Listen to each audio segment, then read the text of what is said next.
હીરા ઉદ્યોગમાં મંદીના માહોલ વચ્ચે સુરત કતારગામ વિસ્તારમાં આવેલી એશિયન ડાયમંડ પ્રાઇવેટ લિમિટેડ કંપનીના 800 જેટલા કર્મીઓ સેલેરી અને બોનસને લઈને કામથી અળગા રહી વિરોધ નોંધાવ્યો હતો। સુરત હીરા ઉદ્યોગમાં હાલ મંદીનો માહોલ ચાલી રહ્યો છે, ત્યારે રત્ન કલાકારો અને સંચાલકો વચ્ચે ધીરે ધીરે ઘર્ષણ શરૂ થયું છે। છેલ્લા 2 દિવસથી કતારગામ વિસ્તારમાં આવેલી એશિયન ડાયમંડ પ્રાઇવેટ લિમિટેડ કંપનીના 800 જેટલા કર્મીઓ કામથી અળગા રહી વિરોધ નોંધાવી રહ્યા છે। કંપની દ્વારા દિવાળી બોનસ છેલ્લી વખત આપવા અને પગારમાં 15% ઘટાડો કરવાના નિર્ણયથી રત્ન કલાકારોમાં ભારે નારાજગી જોવા મળી રહી છે।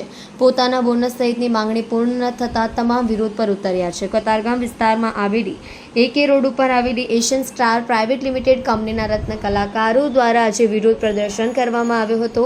રત્ન કલાકારોના કહેવા મુજબ છેલ્લા 2 દિવસથી તેઓ પોતાની માંગણીને લઈને કામથી અળગા રહ્યા હતા। ફરી એક વખત ફેક્ટરીના સંચાલકો સાથે વાતચીત કરતા તેમણે યોગ્ય જવાબ ન આપતા વિરોધ શરૂ થયો છે। તમામ રત્ન કલાકારો કંપનીમાંથી નીચે કેમ્પસમાં આવી ગયા હતા અને રોષ દર્શાવ્યો હતો।